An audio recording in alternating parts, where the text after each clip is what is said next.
In today's video, I will be showing you how to make some awesome Minecraft houses for your own Minecraft survival worlds, or just your worlds, including this one and this one. Hey guys, what's up? It's Ming here, and today I am going to be showing you how to build houses in Minecraft. So if you do enjoy this video, or any of my others, please consider liking and subscribing. That way I know you want to see more. Now, as many of you may have heard from the title, I'm not actually going to be making a tutorial for like a block by block house or anything like that, because I don't know, that's just kind of boring and you're pretty much just copying someone else's. I'm using this right here as an example. Also, like, I'm in the mountains, so that's why the pool's all frozen and stuff. But yeah, this was really just my example, and I'm going to be showing you how to actually make your own houses, because I think that's a lot more fun. And let's get on with tip number 1. So the first step in really designing your house is to think about the house as a whole and what you want it for. Do you want it to look nice or any of that? And of course that's up to you. But I'm saying, what kind of house do you want it to be? You gotta think about this before you just jump into building a house.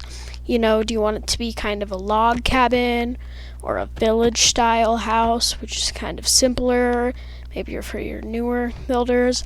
Do you want more of a medieval kind of castle thing?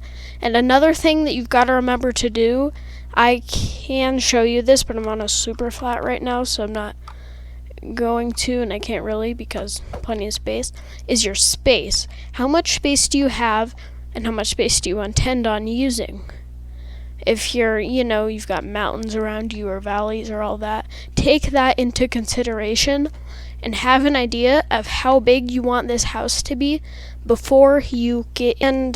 And another thing that goes with that quite nicely is your block palette. What blocks are you going to use for this? Obviously, it doesn't have to be every single block, just a general idea of the look and feel of that. And especially in survival mode, you really want to make sure that it's a block palette that you can get. You're going to be able to get these blocks and resources easily and rather quickly, because more often than not, you're going to underestimate just how much stuff you're going to need for this project. I mean, I've done it plenty of times. It's quite hard to do something with quartz or, I don't know, what's another one? Really anything. I mean, end stone, anything you have to manually get out. Better things are things you can farm. You've got prismarine or things that you can get in high quantities, like nether and nether bricks and wood and all of that kind of stuff. Maybe some stone bricks. That's why a lot of houses are made from wood, and it also goes nice and looks nice with a lot of blocks. So be sure to consider that when you're building. Another great thing you can do if you already have an idea or need some ideas, just go to Google or YouTube. YouTube some ideas. Hey, do I want to build maybe a modern house, or what does that look like? I should go look up some ideas.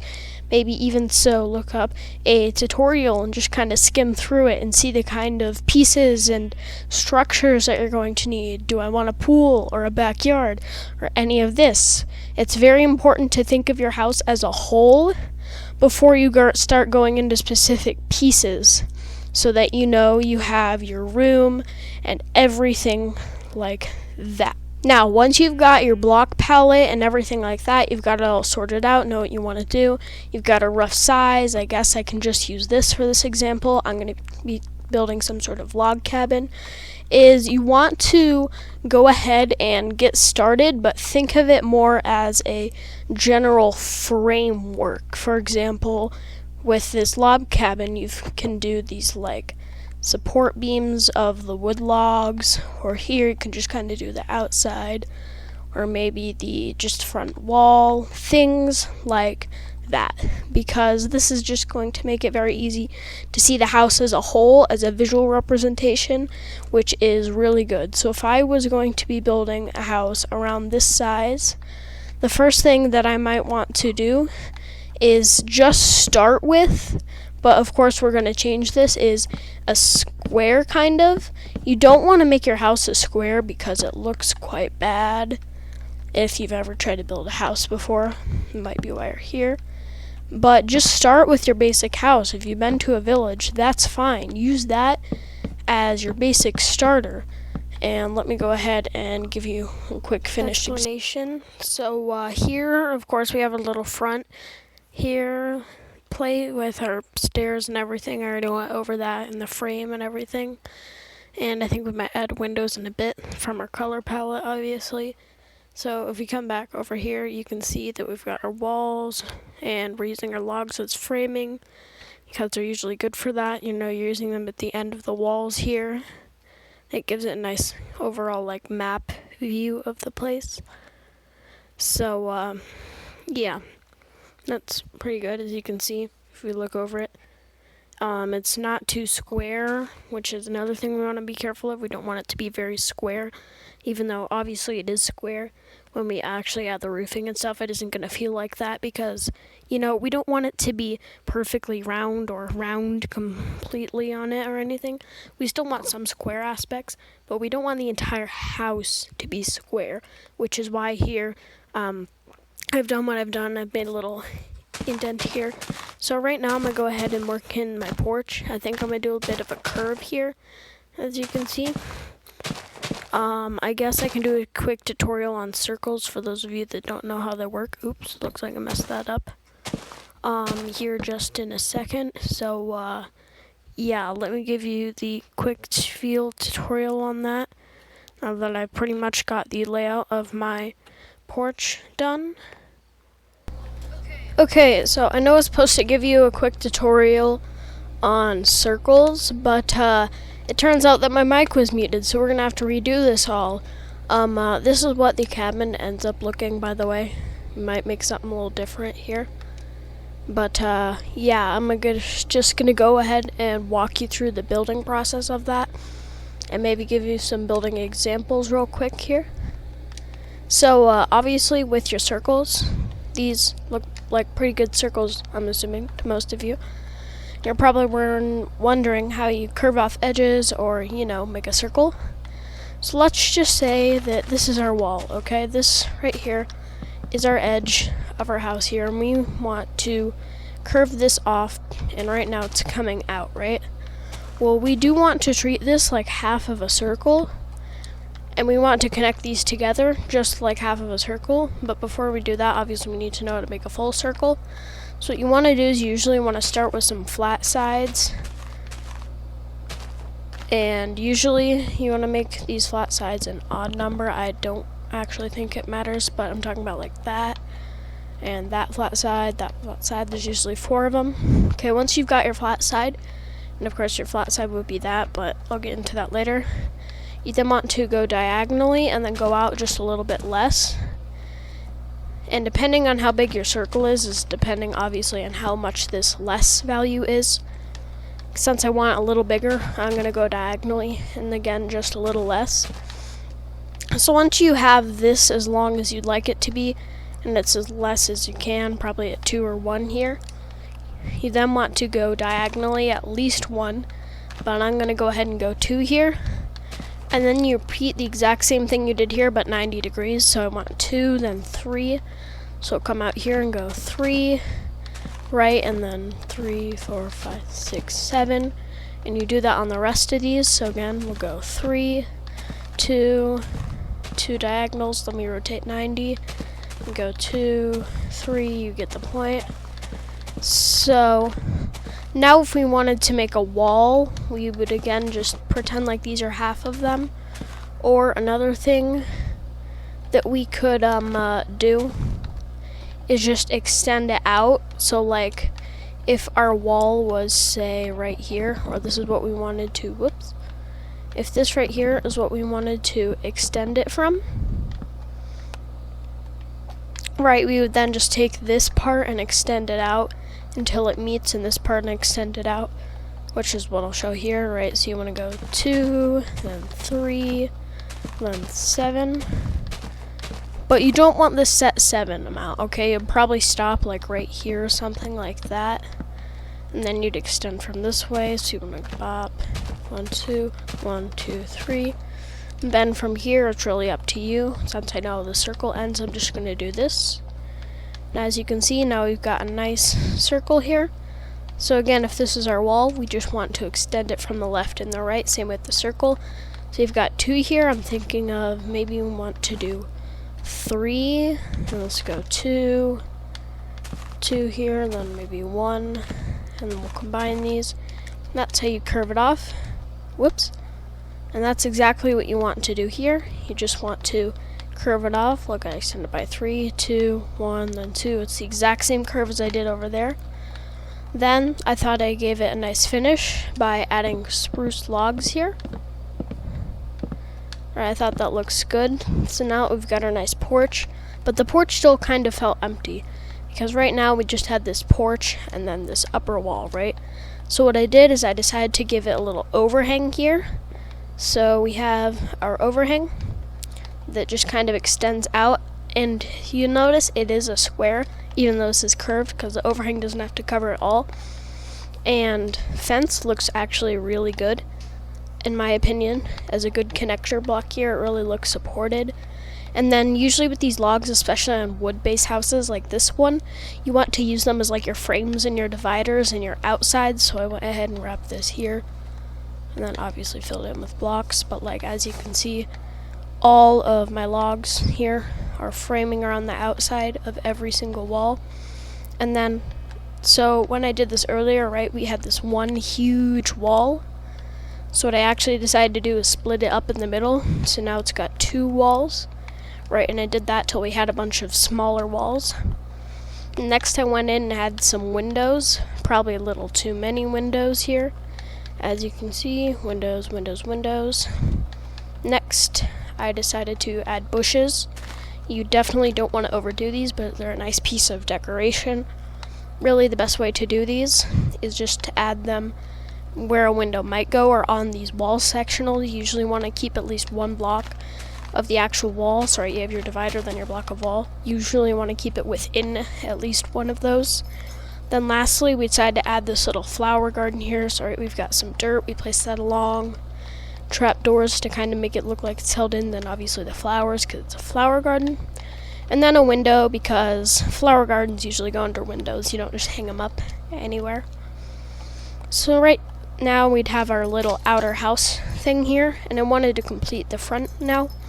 So what I did is I went up here, and if we go ahead and break this out just a little bit here, we were going to start our roof. So I started with just stairs, bringing them up to the top here and here, but you don't want to bring them up all the way to the top. So like if I were to do something like this is not what you want to do unless it fits with the build, because then you have a really sharp top, and that doesn't look too bad for this. But I really wanted to stress that so much that I just put it here, is you do want to flatten off the top usually for most cases. Then with here, I just added a little shell over and then brought it out because I thought this would be a little like attic room because this roof is the attic. And then, I brought it out and added a window. Then, of course, I used my stairs because stairs are really good for making things like half blocks over here, or that appear to be half blocks. Like, where's a good example? Here, right? This looks totally like a slab, but it's actually 2 stairs.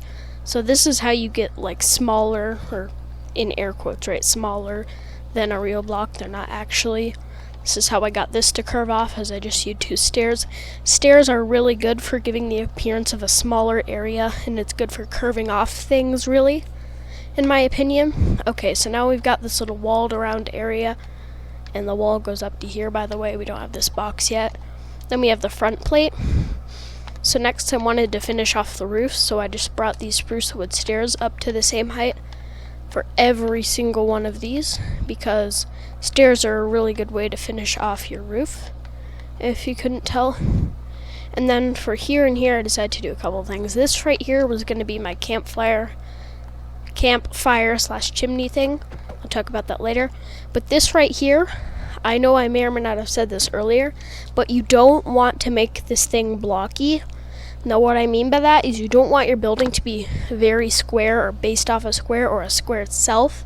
It's okay to have some square parts because if the entire thing is kind of curvy, it's going to look weird.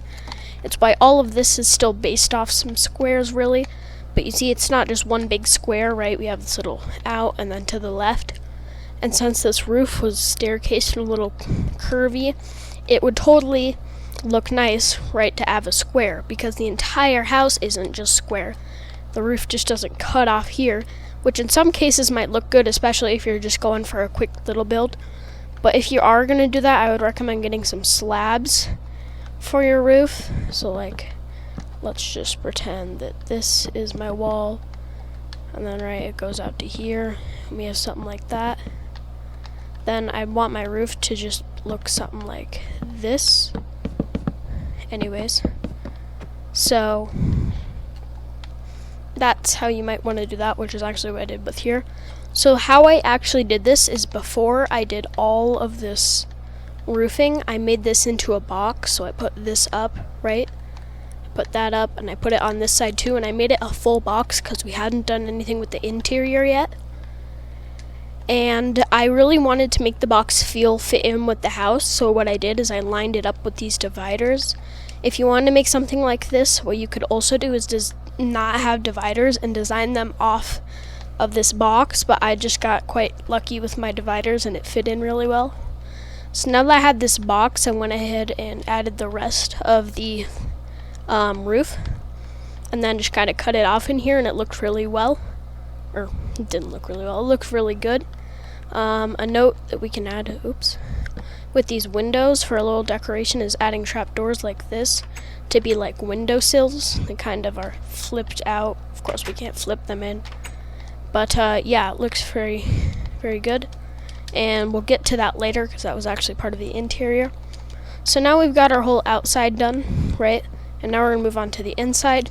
So the very first thing I did was I replaced this entire floor with wood because it looks nicer. And then of course we decided to add a little staircase here up into the attic, which is a new floor. So we went ahead and added the attic floor. Right, we added the attic floor here, and it's actually made from slabs just so we get a little bit more here on this bottom, extend the roof as much as we can. And then because the staircase just protruding into there looked a little weird, I decided to add a little wall down here and wall this off completely because it fit with this section. And then totally, not Harry Potter, please don't sue me, a little cupboard under the stairs thing for like a guest room or something. Yes, this chest does open because stairs are not a full block, and I know you can't see it, but what I actually did with the staircase, so like if this was our staircase here, as I added an underside, you might be able to see that, right, as it comes up on the unders, so you want to just kind of place your staircase in the corner, and it just kind of smooths off your staircase and makes it look a little bit better here. So that's what I did for that. Next I went ahead and added in some carpeting. So I just made a big patch of carpet where I felt it fit. But what I actually did with these two is I know I wanted something here and here. I made a big hole in the ceiling because I knew I wanted some sort of fire pit thing here. I'm just now realizing that these were actually off. But hey, see? You can see, so I have this going up into my hole. Right, then I also want my couch to come back here, or couch more like a chair's. And then these go up into our little chimney hole here and pop out the top. I'm putting hay underneath it so the smoke goes higher because obviously it's very, very safe to have 4 open flames in a house completely made of wood. Okay, so moving on to this, we've got our couches here. Right, this is supposed to be a couch if you couldn't tell, in front of a painting. Maybe this could be a TV, I don't know. It's a nice looking TV painting. So I actually went ahead and did all this and then added in my carpeting so I just knew where it fit. Now moving on to the top floor, which is what I did like second to last here, is I wanted this to unlock the window a little bit, but I couldn't fit that in right. And we also needed a bathroom, so I went ahead and made this the bathroom. It's quite small, so I just made it something very simple. I think I'm actually going to move that to here. Perfect. Because this is an attic, I decided to add some storage here. Once again, because this is stairs and not a full block, it will open up just fine. And because our chimney is a shaft going up into the ceiling, obviously it's going to pass through the attic, right? So I went ahead and cased that up and then add a little window in case you wanted to see for some odd reason. Then that box here, I was going to cut it off, but I decided to leave it and then make it into its own little bedroom here. A bunch of axes because the guy living here is a lumberjack, because yes. Right, a bed. We've got some chest painting, all that basic stuff. A little bit of carpet here for detailing. And yeah, so that was really that. And the last thing that I needed was a chimney. Right, again, this is just some detailing with stairs. So I went ahead and just got some cobblestone here. And then I placed that all around here. And stairs and all that. I use a little bit of wall too, because that looks good to just bring up this cool chimney looking thing.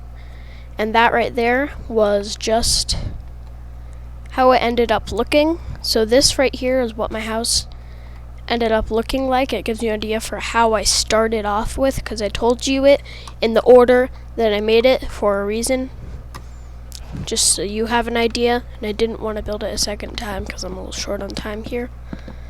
But yeah, you could do anything with this, you know, medieval houses or anything. But I generally do, I'll go over this again, is you want to start with like a little front wall here and kind of just finish off the front, maybe give it a porch or something, or just have an idea of the front.